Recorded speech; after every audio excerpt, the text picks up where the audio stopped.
Bismillahirrahmanirrahim. Alhamdulillah. Sallallahu sallam wa barak ala rasulillah. Inshallah, before we get started with tonight's Q&A, please don't forget to make dua for your Muslim brothers and sisters in Gaza, in the West Bank, and other parts of Palestine. Please don't forget to make dua for your Muslim brothers in Yemen that have been bombed for years by other people. Please make dua for the Muslims around the world, wherever they are. Wherever they may be, being persecuted, going through hardships, going through difficulties, at the hands of kuffar, at the hands of other Muslims, at the hands of make dua for the Muslims. Allahumma musta'an. Fadl Hamza. Barakallahu feek, ya Sheikh. What considers, according to last 2 week class, what considers a musalla where you can not sell? Like it's downstairs. Let's say it's downstairs with the prayer area. Understood. Downstairs in the wudu station, outside, off of the carpet. On the carpet, no. Don't sell anything on the carpet, even if it's downstairs or upstairs, because it's technically still the musalla. Wallahu a'lam. Fadl Mahmoud. If somebody reverted to Islam and went back to the old ways, then passed away, got washed as a Muslim, but now the family wants to bury them in their old ways. Is it permissible? Yeah, I'm just trying to... So the person's been buried already as a Muslim? No. They were Muslim at one period. They left Islam? No, they reverted to Islam, then stayed for like 20 years, they went back to the old ways, and now they passed away. They got washed as a Muslim, but the family wants to bury them, as a kafir. Well, I think it's going to be based off of proof and evidence. If it's been established that a person left Islam, that's one thing. But it has to be established. Yeah. Established. And not by hearsay or thinking or a person, straying from certain things. Even if they're major things. But it doesn't mean a person has left Islam. So if it's been established that they've left Islam, obviously they shouldn't have been washed and shrouded. But that's done. Al-Muhim, can they be buried as a kafir? Can a Muslim bury an apostate Muslim, basically? Well, they have to be buried, but that doesn't mean you have to do it. And if there's no one else to do it, you bury him. Allow him to be buried, no ritual, and that's it. Wallahu a'lam. Fadl from Allah, Hamza. See, got it? MashaAllah. Yeah. No. Fadl. Barakallahu feek, ya Sheikh. Can you explain furthermore on the saying that a person that has that speaks a little and has furthermore knowledge is more worthy of praise than the opposite? And the question for that is, didn't the Prophet ﷺ command us to spread his word, and especially this time when knowledge is needed the most? Tayyib, Bismillah. Speaking a little versus speaking a lot. First and foremost is nothing trumps the words of the Prophet ﷺ from speech of those who came after him. Imam Fulan, this one, this Tabi'i, this Sahabi, etc. Nothing trumps the Prophet's words. If the Prophet says, spread the message, Ballighani walawaya, spread the message, even if it's one sentence, no one can come along and say, oh, Imam Fulan said the people shouldn't speak much. He who speaks a little is a proof that he has wisdom, blah, blah, blah, blah, blah, blah, blah. That's first and foremost. That's perverse methodology. To take the Prophet's words, which are clear and frank, not something, it's clear. Ballighu anni walau, even if it's one sentence, spread the message from me, right? No one can come along and say, Imam Fulan said, he who says this, his wisdom has left him. Rather, the Prophet's words, those words, they're the lens and the scope and the scale with which we weigh the statement of this imam or this tabi'i or this one or that one. And many people have taken this as a systematic practice. This one said this isolated thing, many groups. And subhanAllah, how the shaitan is so crafty, man. Allah Mustaan. People, they run away from a thing because of this practice. These brothers are like this. They join another group. They join another clique. They get another aqidah. And they end up doing the same thing. So a person, he says, for argument's sake, a person says, I'm not a Wahhabi anymore. I'm not Salafi. I'm not this anymore. I'm with these people now because all they do is quote scholars. They this and that. They put this blah blah, and then they go turn to Maturidi, Ash'ari, whatever else, and all they do day and night is what? Fulan. The proof that is Fulan. This scholar, this one, Quran, Sunnah, Qala Allah, Qala Rasulullah. So you ran from a thing for a reason and ended up what? Doing the same thing. Right? So the Prophet's words, of course, we're not discussing the Quran. That's in a class what? By itself. The Prophet's words is nothing above that. Right? As they say, an apex predator. An orca whale. Nothing hunts it. It hunts and eats all other things in the water. Nothing is above it. You understand? There's nothing that comes before the Prophet's words. Period. So therefore, if you have the ability to spread Islam, to teach Islam, you do so. When you don't have to speak, you don't speak. Someone more knowledgeable, keep silent. Someone who isn't listening, who wants to argue or debate, you what? You keep silent. And perhaps that's what they meant. Last but not least, another trick of the shaitan, who's very crafty. Don't forget, shaitan is an expert now. He's been misleading people for countless generations. He's an expert. He's a master at his craft. He tricks people. I'm not going to give dawah, I can't do this, or attacking someone. Imam Fulan said that he who says something, it wants fame. So therefore you want fame, blah, blah, blah. How did you know that Imam Ahmad said that unless Imam Ahmad did what? Common sense. Clearly showing you that it isn't absolute. It's not the words of the Prophet, first and foremost. But if it was absolute, you wouldn't have gotten and received the what? Message. Unless he himself what? Spoke. People in Imam Ahmad's time, his teachers that were above him, bigger than him, but he did what? Whack him. So the stupidity that the shaitan gets people to fall into is, wallah, is amazing. It's amazing. May Allah help us all. And that's why Allah tells us to beware. It's not a joke. Do not lower your guard. Shaitan is a plain enemy. And he has tricked and misled people that were better than you, smarter than you, sharper than you are. So you can't underestimate this adversary. May Allah help us all. Fadl. You have anything more online? Fadl. MA Hyderabad, India.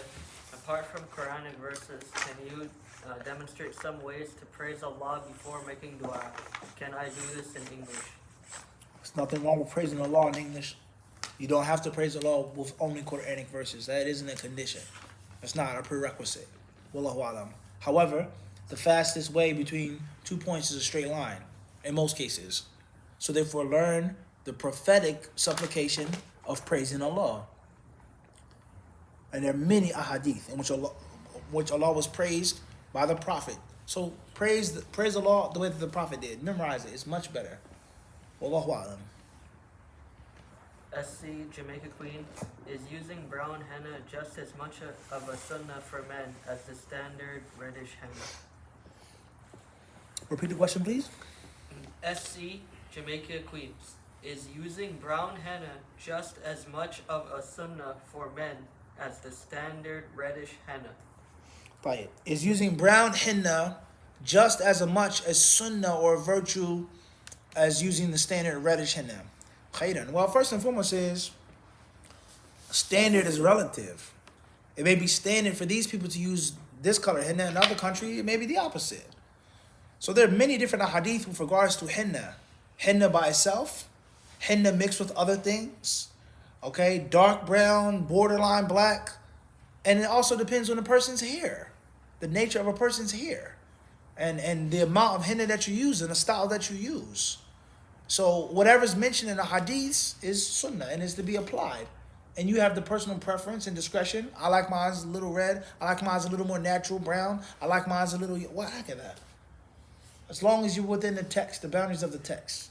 Wallahu ta'ala alam. J.A. Riyadh, KSA. Assalamu alaikum, Mufti.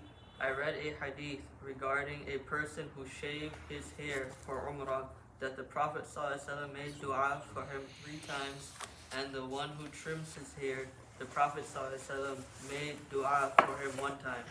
If I use barber clips to cut my hair to look bald, will I fall under the dua of the Prophet ﷺ made for a person 3 times, or do I need to use a razor?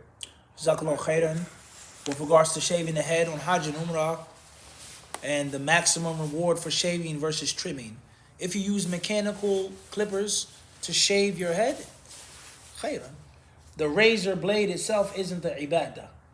The razor blade itself, the knife itself, isn't the thing that is meant. That's just a means. It's like removing hair from your underarms. Whether you pluck it, whether you wax it, whether you use honey, whatever the case may be that you use to get rid of it. Right? So if you use clippers and your head is just like that, khalas. Wallahu alam. And obviously the best thing to do is to use a razor. Go for the full experience. Especially if it's your first time. Right? And of course nothing is like a razor, right? Wallahu alam. So, M.A. Hyderabad, India. Can you detail the procedure of repentance for sins and for kufr? Apart from the 3 pillars, what do I exactly say to do tawbah? Oh Allah, forgive me for such and such a sin. Tayyib. The specifics of tawbah from sins and from kufr. May Allah protect us from kufr. If a person has fallen into kufr and not by wiswas, that's another trick of the shaitan, getting you to think and feel that you're a kafir or you're a munafiq. You have doubts about Islam, which you don't have doubts about Islam. You have not left Islam. Something that you don't understand, something that doesn't mean that you have doubts about it. Beware of the shaitan. All right? Okay. But for argument's sake, a person left Islam and they wanted to come back, let them say, Amantu billahi wa rusulihi. Ashhadu an la ilaha illallah. Ashhadu anna Muhammadan Rasulullah. Astaghfiruka wa atubu ilayk. Say that, inshallah ta'ala. And of course, your mind and your heart is there. You verbalize those words, Bismillah. If you want to make a perfect wudu and make 2 rak'ah as well, that's fine as well. Wallahu ta'ala alam. And the same applies to a sin. Allahumma inni astaghfiruka wa atubu ilayk. Right? Wallahu alam. M.A. Hyderabad, India. If I do wudu before sleeping, should I be totally certain that an angel is asking Allah for my forgiveness? Beware and be careful of waswas. Next question. M.A. Hyderabad, India. Next question. D.C. Philadelphia. No state. I.E. from Windsor, Canada. When can a woman start praying if you have extended or irregular menstrual bleeding? What are the rules on praying during spotting between periods? Question is regarding a woman who has irregular bleeding. When does she pray? When can she pray? She is to pray when she is considered to be in a pure state, even though the blood is continually flowing. So you're technically pure and clean when? How you determine that this is the normal blood and this is the irregular blood, that's a different answer. That's a different discussion. But once you've determined this week, these 10, these 20 days, this is my normal cycle. This is an illness or a sickness of my body.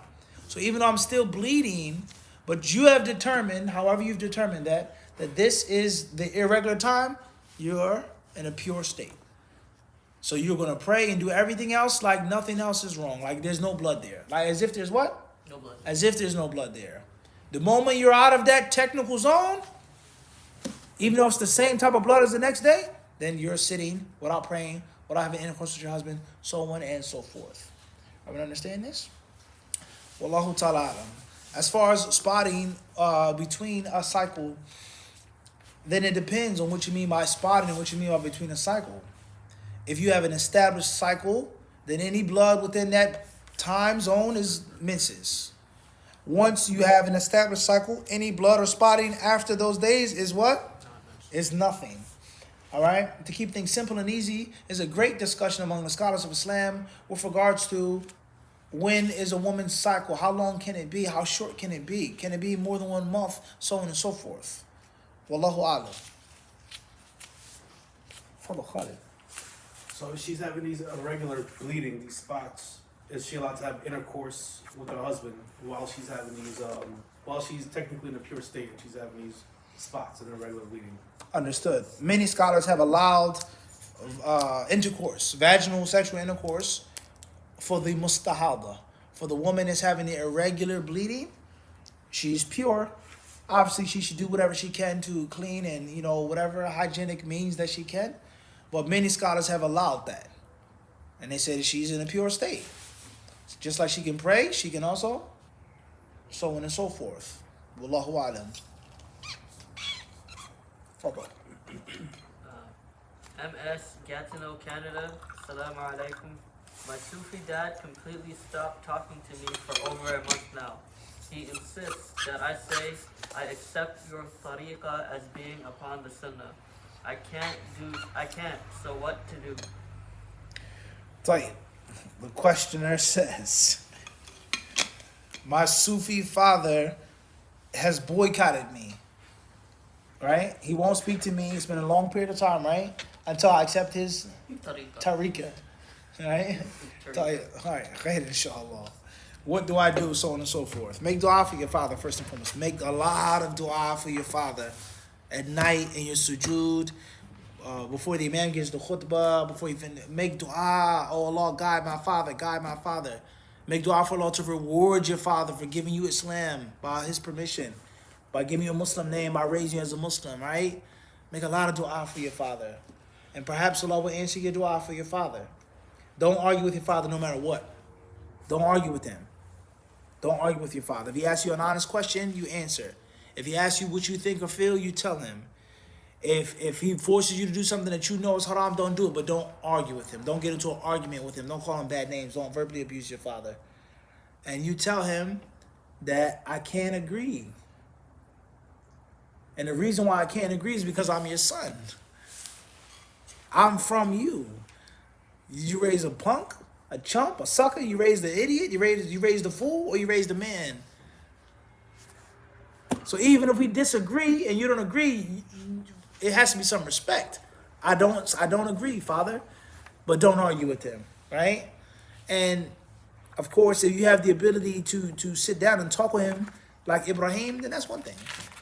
If you can outflank him mentally and prove that he's wrong, then you do that, but with respect. With respect. And for argument's sake, if he refuses to boycott you and refuses to talk with you, you take the initiative to talk to him. Force his hand. Right? Wallahu alam. Says Bab al-Mandab, huh? The Bab al-Mandab street, right? Huh? Allahu Akbar. If you look at it on the map, it's like, there's no way you're going to get past that. Going through the canal. Huh? It's crazy. No doubt. Fadl Talib. DC. You got to hook up, Hamza? You got to connect? We need some of that. Want some much to get through? Hey, man. He made it plain and clear, Khalid. In Arabic and English, he said, any ship got any ties or anything to do with them, passing through that strait is what? Is in our crosshairs. We've clearly announced that to you. Fadl. It's right here, huh? Fadl. DC, Philadelphia, Pennsylvania. Assalamu alaikum. What a strategic location, man. The Horn of Africa, the Gulf of Aden is majorly strategic. Fadl. What are your thoughts on only Quran Muslims? Can they fulfill? I have no thoughts on only Quran Muslims because they aren't Muslims. AJ, Cincinnati, Ohio. Who was the greatest swordsman in your opinion? The greatest swordsman, No. in my opinion, I honestly don't have one person I would consider the greatest swordsman. Absolutely. I think that's an impossible question to answer. There's too many different styles. Wallahu alam. There's some greats, yeah. Fadl. AS, London, UK. When is it permissible to combine salat? Can one do it out of convenience? So before this question, I just open it up looking at Canada, right? North America. People talk about what happened to the natives in America, but not too often do they talk about the Holocausts in Canada. I don't think that has received enough attention. We hear about Montana, Nebraska, Delaware, Trail of Tears, Missouri River, Mississippi River, etc. But not too often do you hear about the atrocities that happen in Canada. And when you read and you study of all those different tribes and clans that were there, it was just as much, if not more. Right? It's very interesting. Very interesting. Repeat the question, please. AS, London, UK. When is it permissible to combine salah? Can one do it out of convenience? Let's be our last question tonight. When is it permissible to combine salat, and can one do it out of convenience? Let's answer the second part of the question first. Can a Muslim combine between two prayers out of convenience? What do you mean by convenience? Just pure convenience, or convenience in a situation such as traveling, such as sickness, such as irregular bleeding, so on and so forth? It's inconvenient for me to have to wash again, do this. It's inconvenient for me to have to stop. I'm on an airplane, the time zone's falling asleep, etc., etc. So some convenience, yes. But not just, I'm just chilling, like, just chilling. It's convenient. I don't feel like praying. I'm watching the game. The commercials are too short. I don't want to miss a play. Right? That's Fadl? I had a quick question. That's one thing. But if you mean legitimate convenience, then yes. As far as the first part of the question, then of course, the default of combining prayers is for a traveler. Default. Whether you're on the road, meaning at a rest stop, or whether you reach the destination but you're still a traveler. There are other times which a Muslim is allowed to combine the prayers, such as the congregational prayers when it's inclement weather, sickness, which makes it difficult for you to get up again, is hard, okay, irregular bleeding, and other situations which a Muslim can combine in prayer, even if he isn't traveling, he isn't sick, he doesn't, or she doesn't suffer from continual bleeding, etc., in which the person feels very strongly that they're not going to be able to pray on time, and that they're going to be jammed up. And of course, that combination is only taqdeem and not ta'khir. You're going to make dhuhr and asr at the time of dhuhr. You can't miss dhuhr and say, I'm going to make it at the what? The time of asr. That shouldn't be done. But putting it forth. So right now, Khalid, we about to go to the museum. Or we going to the, whatever we doing. Doctor, it's not going to be nowhere to stop, nowhere to pray. This traffic, we're going to get stuck. Next thing you know, so we preemptively what? Some scholars have allowed that in certain situations. I agree with that opinion. I feel that that's a valid opinion, proven with dalil to support that can be done occasionally and cannot be taken as a custom every single day, because the prayer is what? Upon the believers in a fixed time. Naam? Wallahu ta'ala alam. Wa sallallahu wa sallam wa barak ala abdihi wa rasulihi nabiyina wa imamina Muhammad.